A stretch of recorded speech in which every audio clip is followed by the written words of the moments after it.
Okay, everybody, hopefully you're all back and settled in front of your computers. We're into our next session, which is a green recovery for whom? We've got two speakers. First up will be Dr. Oliver Escobar, who's Senior Lecturer in Public Policy at the University of Edinburgh.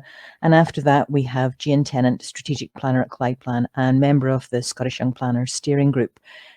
Immediately after that, we'll hopefully have some time for questions, and there'll be the announcement of the Scottish Young Planner of the Year. So please do hang around for that. But first of all, kicking off with a green recovery for whom, we've got Dr. Oliver Escobar.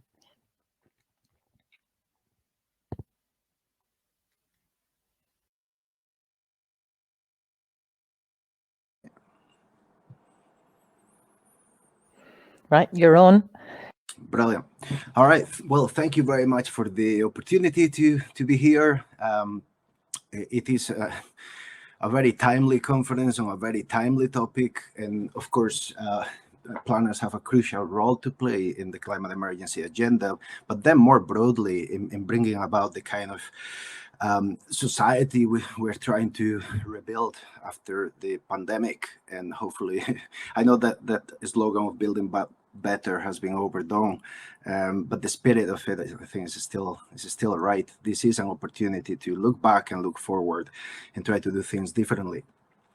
I've got 5 minutes just to offer a few provocations, and then we want to open it up. So I'm not gonna dig too deep into any of these issues. I'm just going to give you some of the headlines. I want to focus on 3 ideas. I want to ask that question that is the key theme for today, a green recovery for whom? Then I want to say something about the how we might move in that direction. And then I want to flag up a few ways forward. I'm going to go fairly quickly, but I'm hoping that if any of these things grab your attention, we can then develop them a little bit further in the Q&A. So a green recovery for whom? Of course, this is a key question at a time of global democratic recession. It is now well documented that we are in the middle of the largest democratic recession of the last 50 years. This applies across the world, but of course it has its impacts in the UK and Scotland as well. And it has a lot to do with rampant inequalities, in particular rampant political inequalities. There is a measured growing gap across the world. Again, there have been studies in over 70 countries to determine this. There is a growing gap between the politically rich and the politically poor. This is a terminology that Dalton uses in the global study I just mentioned. And it gets to that idea that, some people know how to play the existing political game and some people don't. And if you don't know how to influence the decisions that affect our life, then you are amongst the politically poor. Of course, this is very well known in the planning space. You just need to think about kind of traditional consultations where some people really know how to play that game and are very vocal, and they are not necessarily a good cross-section of the population affected, and those are excluded, and those are the politically poor. So these democratic deficits are not just a pattern that we see across the world. This is quite striking in the case of the UK, which in 2020 registered the highest level of dissatisfaction with democracy in its history. That was a measurement taken just before the pandemic. So let's see. I'm sure we're going to find out more about the effects of the last year on those indicators. Now, that's a little bit of a broad picture on the real danger that the green recovery ends up accentuating existing inequalities. And some of the speakers this morning already made that point. There's a real risk that we do not have a just transition to a green economy. I think I want to echo, it's interesting that the speakers this morning, they all, or most of them, mentioned public participation as a fundamental component of a green recovery and the role of planners in that agenda. I want to reiterate and signpost people to the Just Transition Commission. I was fortunate to be given the opportunity to give evidence, and I think their report really provides some important signposting in terms of the how and the kind of things, specific programs, specific initiatives that can be done right now and in the next few years across Scotland, and a lot of them have to do with placemaking and planning. So I will post in the chat the link to the report just in case people have missed that. And the other part of the how, I think, is also I want to flag up the important work that the Scottish Climate Assembly has done over the last 2 years. They took more evidence than most of us will hear in our lifetime about the climate emergency, ecological breakdown, and many other aspects of the predicament we find ourselves in. And they were very clear that in the way I should declare that I was part of the stewarding group, so I have a vested interest, of course, in championing what they produced, but they produced a treasure trove of initiatives, 81 recommendations, amongst which there's a lot of material on land reform, on transport, on 20-minute neighborhoods, on restoration programs, lots of different programs where planners will have a crucial role to play in terms of leadership and facilitation. And the Assembly was trying to answer the question, how should Scotland change to tackle the climate emergency in an effective and fair way? So they wanted to put their finger both on effectiveness, things that work, but also on fairness, things that take into account social justice issues. Now, that's a little bit on the a green recovery for whom, and a little bit about the how and where to find the inspiration, the Just Transition Commission, the Scotland's Climate Assembly. I want to say just something to finish this short provocation, something about the ways forward. I do think that although there have been pockets of innovation in the planning space, I think there's still a lot of potential. I think planning is ripe for social, economic, and democratic innovation. I think there's something really crucial. It's a double agenda, I think. One is a focus on building community economies. And if you're interested in the idea of the community economy, I can post some links on the early work we've been doing around that. There are connections to the community wealth building agenda as well. But essentially, the idea is to move from economies of scale and accumulation to economies of scope and imagination. And we have seen this at play across Scotland in community anchor organizations that are already doing really good work with a clear environmental approach that is anchored in community governance and community ownership.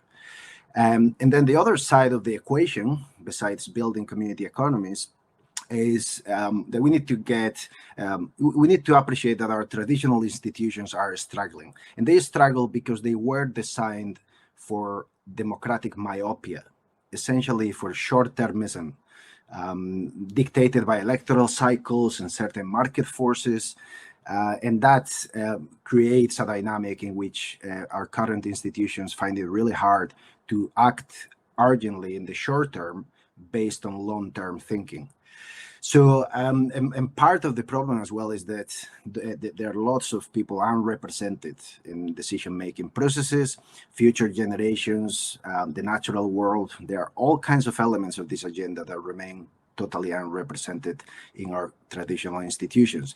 But there is hope. There are democratic innovations that can help in this direction. And I think more can be done in planning. And we do have studies on wind farm development and all kinds of things where there is a clear role for democratic innovation.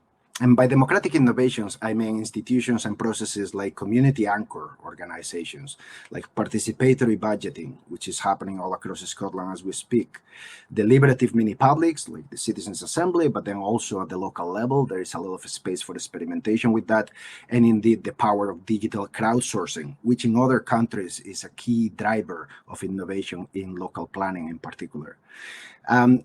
for me, just to conclude, I can understand, and I often hear this from friends who work in planning. You know, their image of public participation is that wet Wednesday evening when they were shouted at on a town hall while they were trying to speak on a particular stage. And that's not what we are talking about here. That's traditional consultation. Those are models that are very problematic and, again, are very good for the politically rich, those who know how to play that game. So for me, the fundamental question is, what kind of citizen are citizens invited to be in the planning processes that we put in place? Are we inviting them to be spectators, complainers, followers? Or are we creating processes that allow them to be thinkers, problem solvers, co-producers? And it boils down to this distinction between the hardware and the software of planning. The hardware is the processes and institutions, and there are some current developments around the Local Governance Review, the Community Empowerment Act 2, which hopefully is something we might want to consider, and indeed planning frameworks and legislation. All of that is important, but to me, just as important as that hardware is the software, and that has to do with the values, the mindsets, and the practices. And there is a lot of elitism, I would say, just to put a label on it. And we need to learn the lessons of the pandemic. Elite-driven responses, like the ones in the UK, have been less successful than more decentralized responses based on public participation, such as in Taiwan, one of the countries that has really addressed the pandemic in a much more powerful and effective way. And just to conclude, in the end, this change of mindsets is about seeing citizens and communities not as people to be managed and led, but as key players in collective leadership efforts. And I'll stop there. Thank you.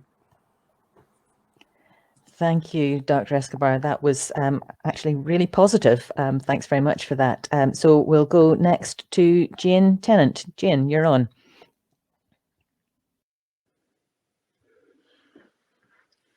Hi, hope you can hear and see me. Yes, okay? indeed we can. Thanks, Barbara, thanks.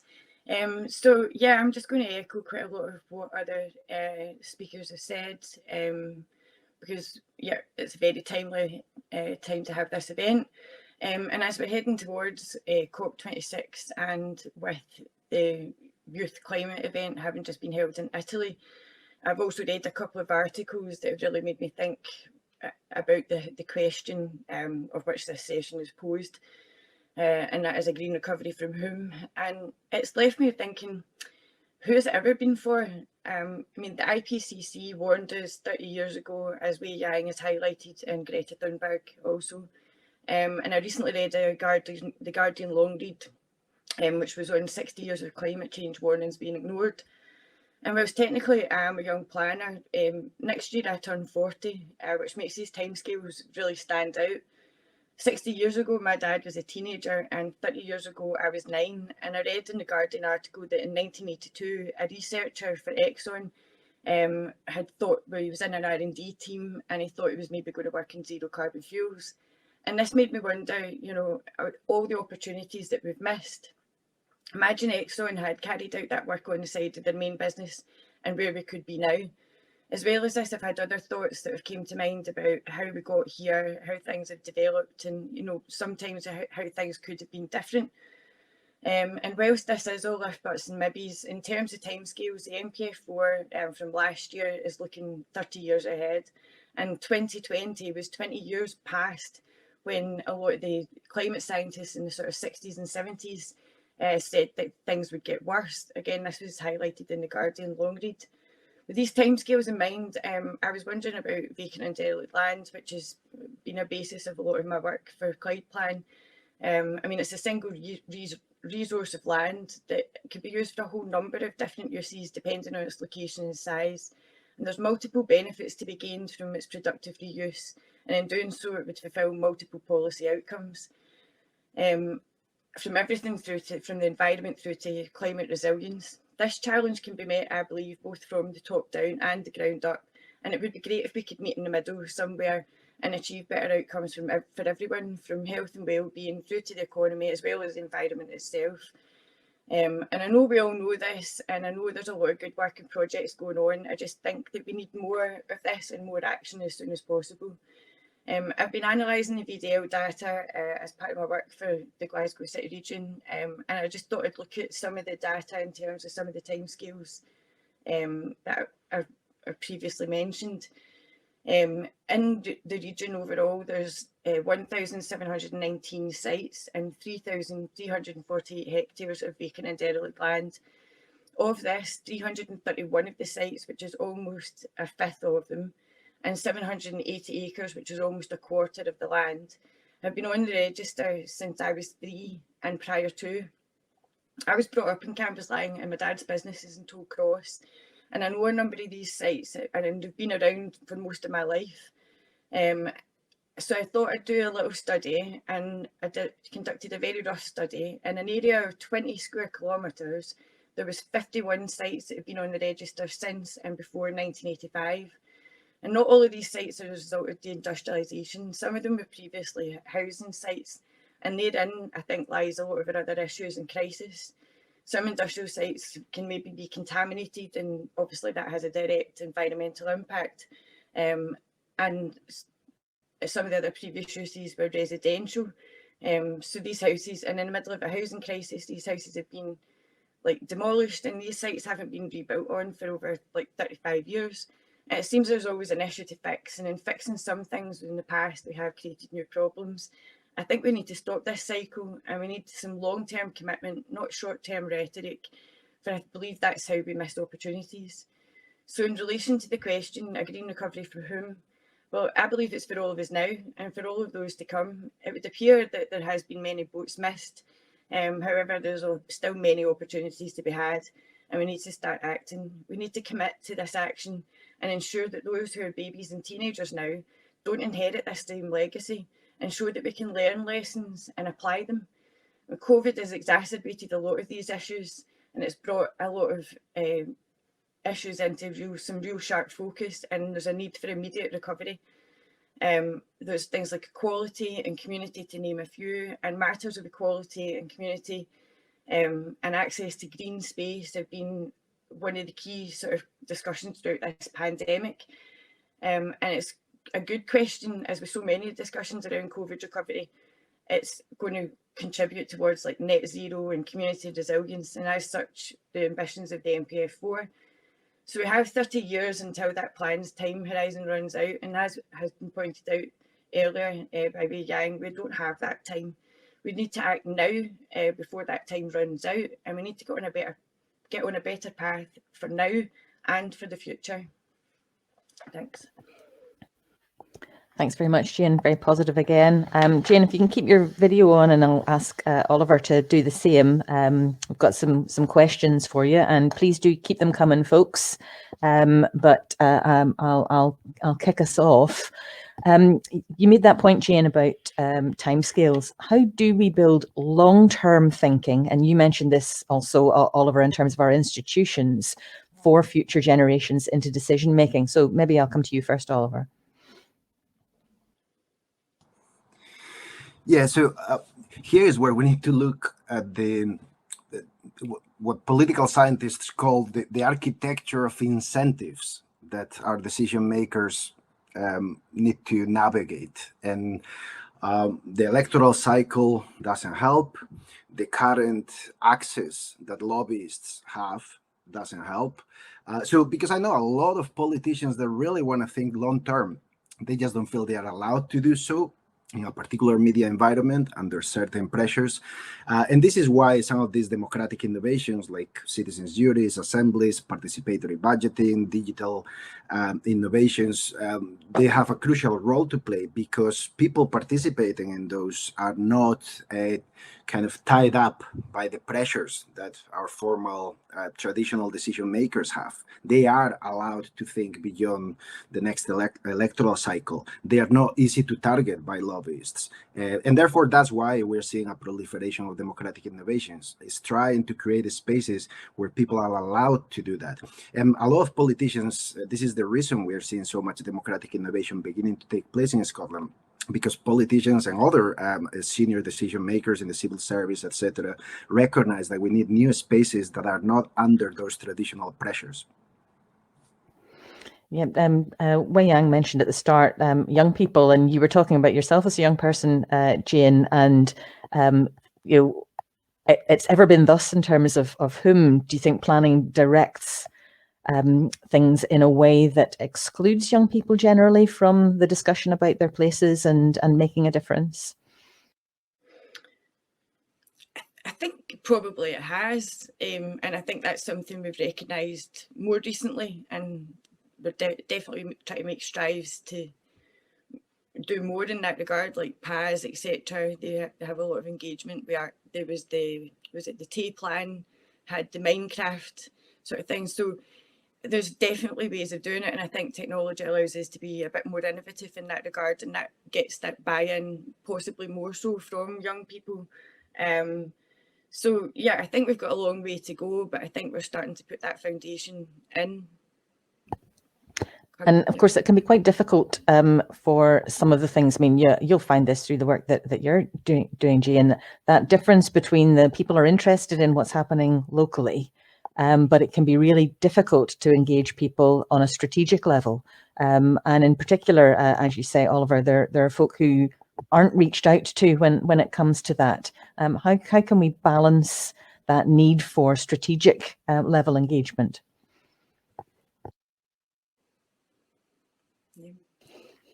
Is that for me? Go for it. All right. Yeah, and I just to say that I posted in the chat a link to the role that the Children's Parliament played as key investigators and as key participants in the climate assembly process. We should, I mean, it's quite, I think in 50 years time, and okay, I don't want to think too far or get too into all the really terrible scenarios that some people are projecting, which are very real threats, of course. But if in 50 years' time we've managed to get the world on a better footing, we'll probably look back and be appalled that children and young people were not systematically included in decision-making processes. It's one of the last acceptable exclusions, and it's unforgivable. And it's not because they cannot and they don't know how to participate. There are tons of processes. I posted there a link to Participedia, which is the Wikipedia for participatory nerds, and you can see lots of examples there of children and young people, and they participating not just on small issues or, I don't think there are such things as small issues, but you know what I mean, is participating at the strategic level issues and thinking big and thinking deeply.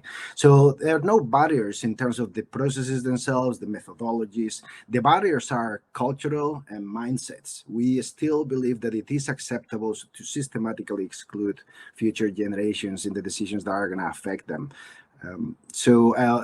We know how to do it, but we need gatekeepers to begin to move into the right mindset for that to happen.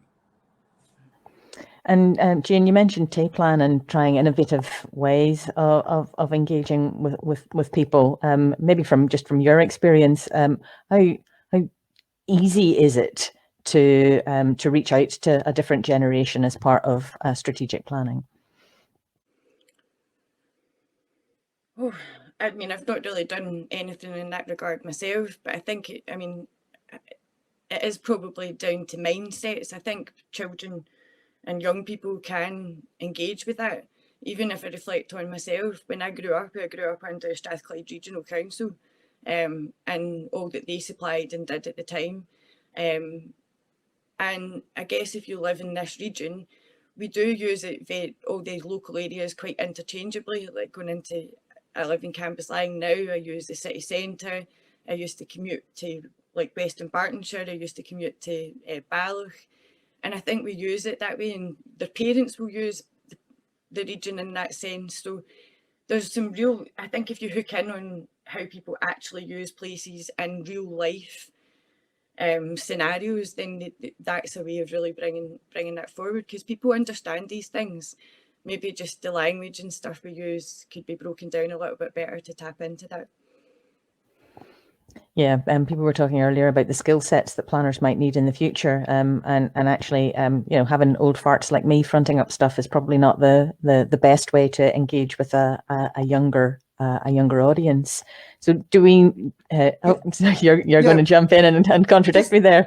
Well, no. I want to kind of add to that by saying that actually, one of the beautiful things about some of these projects I've been mentioning is that they are intergenerational, and that is what we need. This is not about making space for some ages to the detriment of others, but it's about recognizing that the balance has been tilted towards people of an older age, and if we had visionary leaders at local level, and I think planners have a lot of clout in this, we will start to develop councils of the future, populated mainly by children and young people, and running in parallel to local chambers all across the country, and that could provide a focal point for a lot of the programs and initiatives that are happening already in communities, and a clear link to decision-making processes. So there are things that can be done on that side, but in a sense, I think we need to try and recognize as well that children and young people may have the real keys to making the right decisions because they are so much bolder.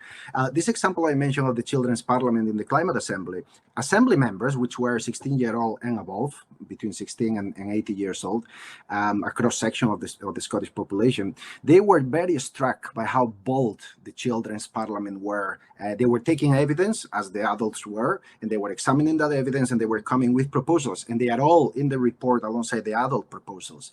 Now, one of them, which I think is particularly relevant here, is the example of the time when they took evidence on land ownership in Scotland, and they realized that around 400 people have a massive chunk of land ownership in this country, totally disproportionate and almost unprecedented in any other country.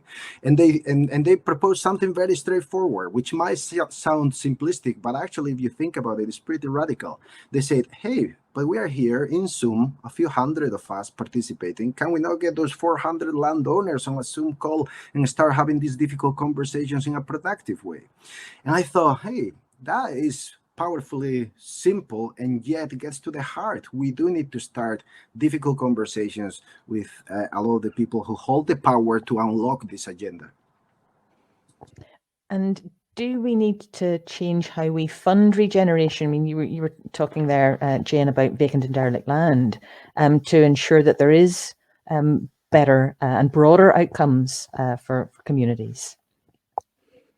Oh, definitely, and it needs to be that the community can tap into these resources as well, and because we need to have it both ground up and top down. I don't want to be seen to be precluding business nor communities. So I think we can meet in the middle somewhere in that regard, and it will be through innovative funding that we do that. And I think people are wanting to take more ownership. And there's definitely been a more recent interest in that. Obviously, ownership in and of itself can be quite complex. And I mean, the Land Commission are looking into all of that. There's a lot to that and a lot to unpack. But I think these sort of funding packages, if they can be tapped into by the community, used by the local authority, we could maybe start using up this vacant and derelict land because it's within communities, it's next to communities. It would serve a great purpose in terms of 20-minute neighbourhoods, etc. So it has a lot of things that it can fulfil as being a one sort of point of resource. And there's definitely infill development within areas that would go a long way to helping that area become like a 20-minute neighbourhood or provide the right services and things for the people there. Any final thoughts from you on that, Oliver? Yeah, if I could add to that, because I think, in Scotland, we are rich. When it comes to policy, we are rich in community empowerment narrative, but not so much in community empowerment assets, right? And there is still a massive imbalance. We are still trapped in that very old idea that was at the source of many of the problems that we are carrying forward from the last century. That idea that socioeconomic organization is all about the state and the market, and that duopoly and that partnership should structure everything else. But there is a third pillar that needs to be brought up on a level playing field, and that's the space of the commons, the space of community ownership, the space of community governance and community development. Now, the Community Empowerment Act, was a really important milestone.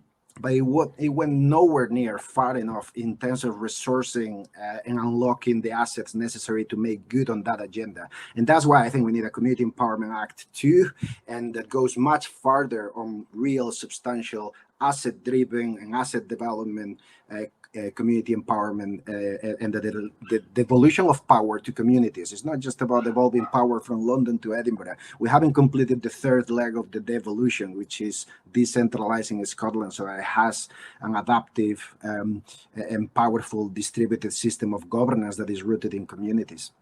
Mm-hmm. And Jane, do you think that would help answer a question that Shirley Curran has made around how we can give more rights to communities to purchase vacant and derelict land, that the resources to achieve that would be a good starting point?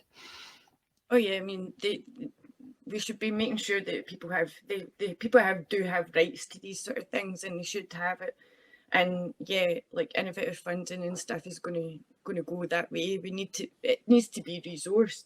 There's a lot of communities we have to be mindful of the fact that there's communities out there just now that are probably doing stuff. These folk have either in terms of like human resource, knowledge, etc., maybe got some of these resources in play. There's communities out there that maybe lack a lot of these sort of aspects, and they'll need a bit of support, and they'll need help in getting the funding. They'll need funding packages available to them, etc.